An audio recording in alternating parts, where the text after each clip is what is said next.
Friends, ఇప్పుడే అందిన వార్త. రేపు సంభవించబోతున్న భారీ ప్రమాదం, భయం గుప్పిట్లో ప్రజలంటూ లేటెస్ట్ అప్డేట్ అయితే రావడం జరిగిందండి. సో వివరాలు ఏంటనేది వీడియోలో తెలుసుకుందామండి. చివరి వరకు చూడండి, అర్థమవుతుందండి. మరోసారి ఛానల్ వస్తే తప్పకుండా సబ్స్క్రైబ్ చేసుకోండి. అదేవిధంగా ఇటువంటి ఇన్ఫర్మేషన్ కోసం లైక్ చేయండి. మీరు చూస్తున్నారు కానీ లైక్ చేయడం లేదండి, దయచేసి లైక్ చేయండి. ఇన్ఫర్మేషన్ అందరికీ కూడా రీచ్ అవుతుందని తెలుసుకుంటారనమాట. వీడియోలోకి వెళ్ళిపోదామండి.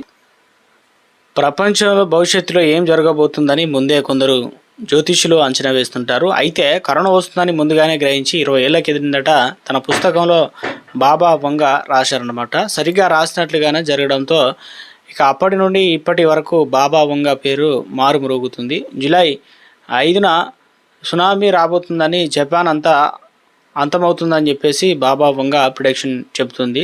ఇంతకీ బాబా వంగ తన ప్రిడిక్షన్లో సునామీ గురించి ఏం రాశారు? నిజంగానే సునామీ వస్తుందా? ఈ ప్రపంచం అంతమవుతుందా? లేకపోతే కేవలం జపానే అంతమవుతుందా అనే దానిపై విషయాలు తెలియాలంటే ఈ ఆర్టికల్ అనేది చదవాల్సి అయితే ఉంటుందన్నమాట. జపాన్ అంతం తప్పదు.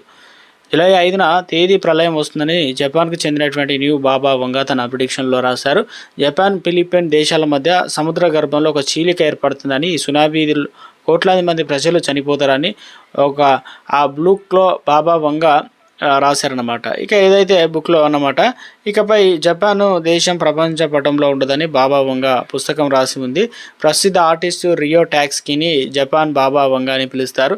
ఇతను 1999లో ది ఫ్యూచర్ ఐసాలో అనే పుస్తకం రాశారు. ఇందులో భవిష్యత్తులో ఏం జరగబోతుందో దివ్యదృష్టితో చూసి పుస్తకం లిఖించారు.